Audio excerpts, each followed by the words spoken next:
it's Liz from Old Stables Crafts. Thank you very much for joining me again today. Today's project is this one. It's a little box frame that I have made. These are so easy to make once you get your head around them. So I thought I would help you get your head around them. And it's made with, all of it is made with one of the items from the new release of Celebration. This went live on the 16th of February.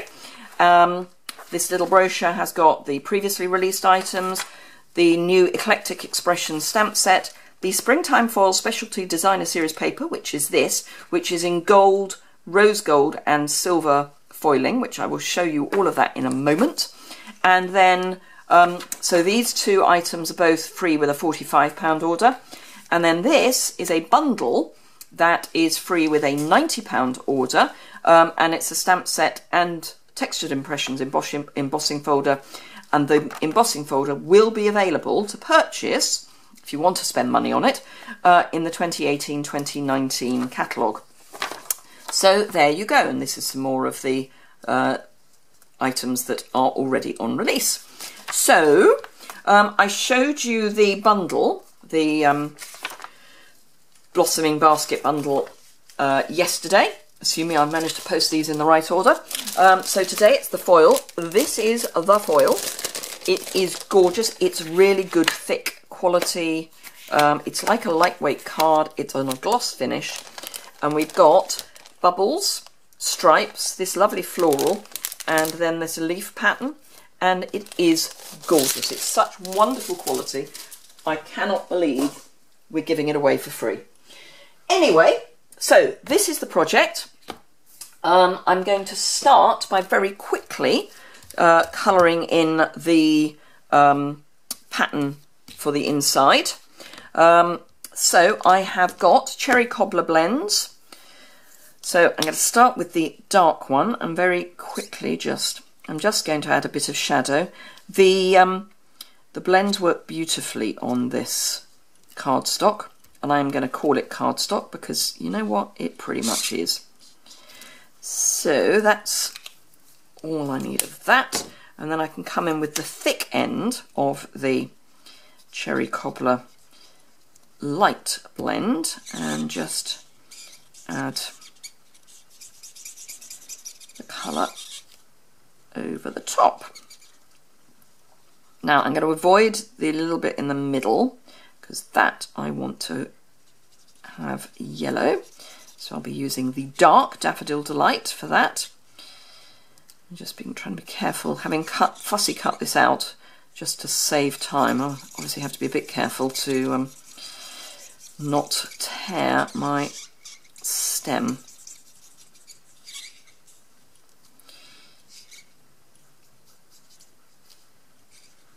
And there we go. So that's that beautiful flower. Now, one thing I would say is that it does colour over the foil, but it still shows through as foil. It just does tend to colour the foil a wee bit. You can go in with your colour lifter. All I would say if you do that is that you will then have to scribble your colour lifter to lift the colour off, because it will stain it a bit like when you use a blender pen. And particularly with the darker colours, obviously you want to make sure that you don't then pop those onto something else. Oh, that's actually a bud, isn't it? So I need to colour that in as well. So that, I think I'll just come in with the thick end of the light cherry cobbler. Just for speed, you can add some shading if you want.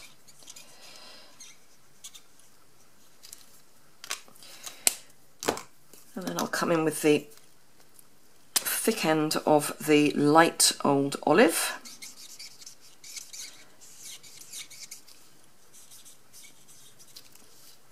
And just colour in the leaves.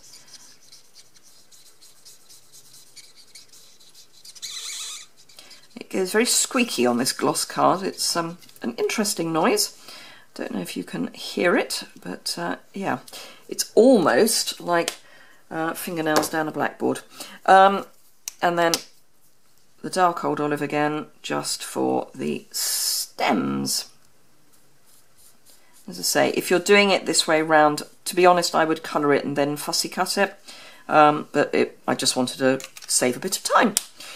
You can then, and what I did on this one, colour in something in the background as well. I won't this time, just for speed. So this will just go in there. It's a bigger image anyway. So right now, I will do what I can to explain this on my blog. But anyway, so first things first. Whatever size you want your inside, measure that. So I've got this is measured at 3 inches. So if I bring in my ruler, you can see this is 3 inches.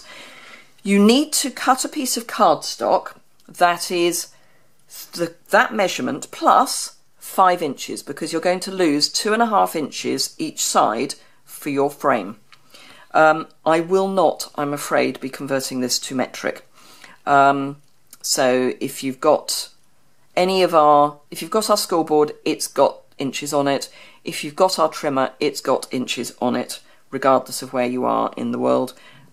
It's just a unit of measurement, so I'm sorry, but not going to do it. So 3 inches plus 5 gives me a piece of 8 by 8 cardstock, and I've taken the leaf pattern. And this is cut just slightly larger than 3 inches square. I think I cut it at 3 1/4. So let's bring in the scoreboard and get rid of some of this, and I will show you just how easy it is to make these boxes. So you score every side at, I seem to start at the inside and go in, so you score it at, you're going to score every 1/2 inch up to 2 inches. So 2 inches, 1 1/2, 1 inch, and 1/2 inch. And you do that on all 4 sides. And as I say, it's just habit for me to do the 2 inches first and work in, but it honestly doesn't matter which way round you do it. So long as you do every 1/2 inch, so 1/2, 1 inch, 1 1/2, and 2 inches. And you do it on all 4 sides. And this is where you're going to be losing your 5 inches. So this is 4 of your 5 inches. Oops, squiggled. Not a great idea, but fortunately I'm going to lose most of that. Right, now, this is the only slightly tricky bit. You then, at 1/2 inch, so at 2 1/2 inches, you come down to the 1 inch mark. And at the bottom, again, 1, 2, 3, 4, you score at 2 1/2 inches to that second score line. Now you could do it by flipping it round, but I'm not. So here we're coming at the 5 1/2 mark, and we're going down 2, and then again 1, 2, 3, 4 at the 5 1/2 mark.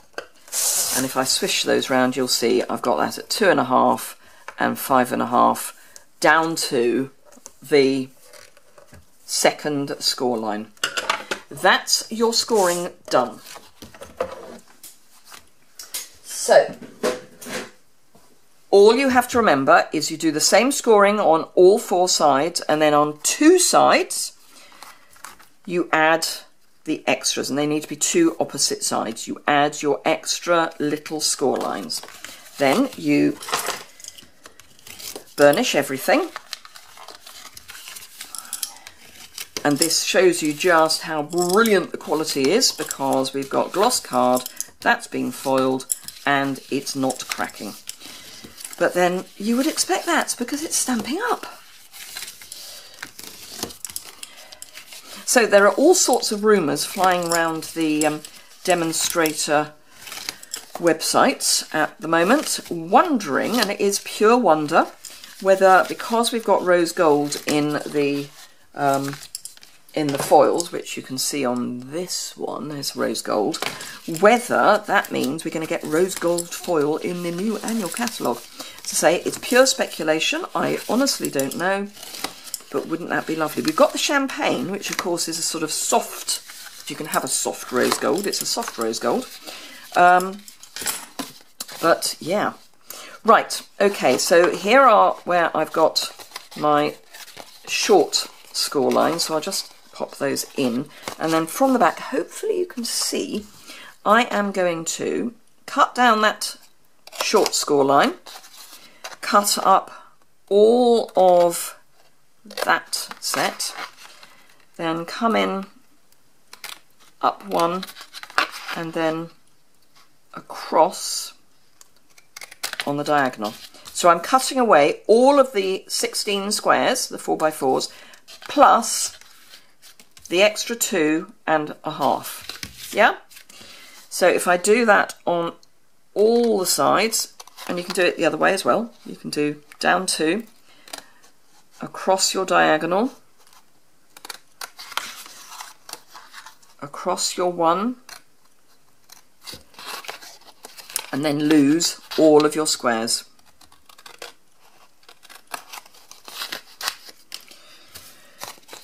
And again, down 2, across your diagonal. Now you'll find some are easier to cut than others, depending on whether you're left or right-handed. It doesn't matter what order you cut them in, so long as you cut them.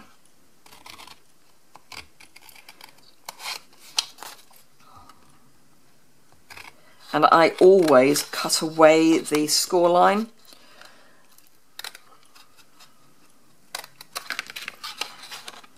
So I take the whole of the score line and cut it away. You do not need these pieces, they are rubbish. Right, okay, so tear and tape is your friend. Let's just get rid of the little piece that I don't need because it had a piece of black on it.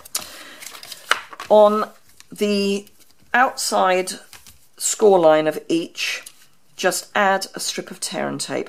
Now I tend to add it to the cut edge purely so that you've got a little bit that's not going to have adhesive on it, which makes it slightly easier to slip your back panel in. You'll see what I mean when I come to make it.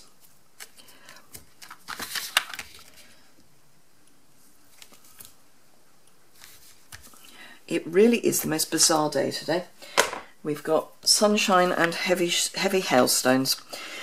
Right, okay, so first edges to deal with are the ones that are straight.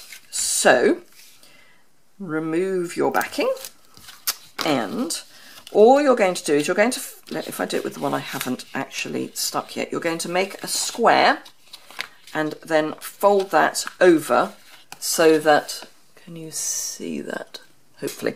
So that whole square piece is going to stick to your backing, to your back, and I tend to just pop that onto the crease and then fold.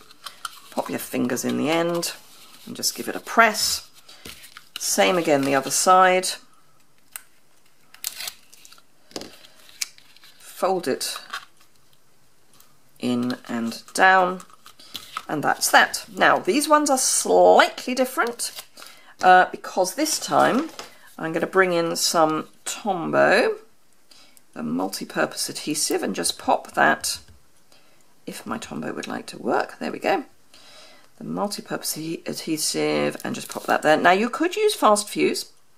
I'm trying to wean myself off fast fuse because we have been told that it will not be in the new annual catalogue, and we don't know whether there will be a replacement, and if so, what it will be. So I'm trying very hard to wean myself off.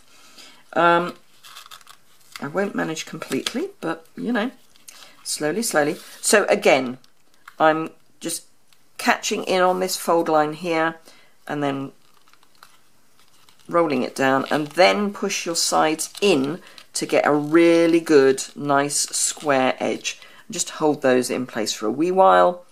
And this is where the less is more on Tombow is a really good idea, because if you put too much, it takes a while to stick.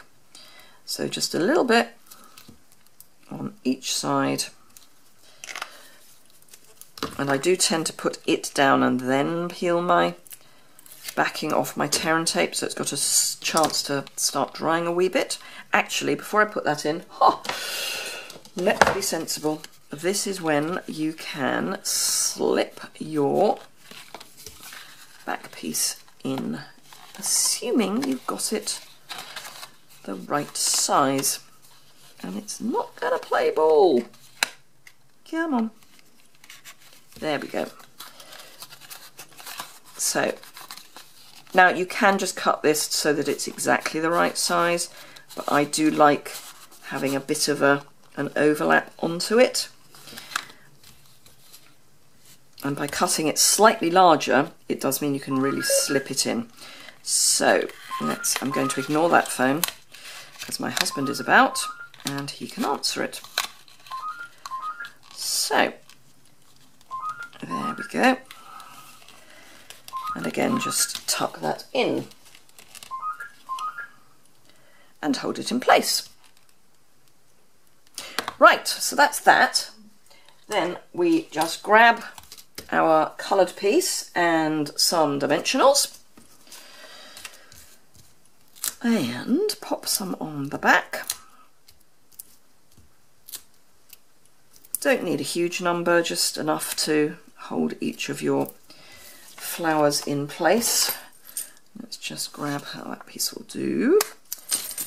Let's just grab a piece for this leaf there. I'm not going to worry about this little leaf because that's fairly self-contained. And then pick that up. Oops. And I'm just going to pop that stalk into the crease. Actually, I'm going to cut it off a bit because this is slightly bigger than I thought it was going to be. So chop that off and then just pop that in there. And you've got your lovely framed piece of art. So I hope you enjoyed that. I hope you found the how to do the measurements useful. I will try and do another box frame fairly soon, but of different size so you can see the difference. But it's basically measure your distance, add 5 inches, and that's your square. Whoops. So it's really not that complicated. I hope you enjoyed that. If you did, please give it a thumbs up. If you haven't already subscribed, please do hit the subscribe button and you'll get to see more of what I have to offer. If you need any of the products, remember these are actually free. This paper is free with a £45 order. But if you need any of the blends or any of the adhesive, obviously pop over to my online store and then you can add this as your free item, which would be lovely because it's gorgeous. Thank you very much for joining me and I will see you again very soon. Bye!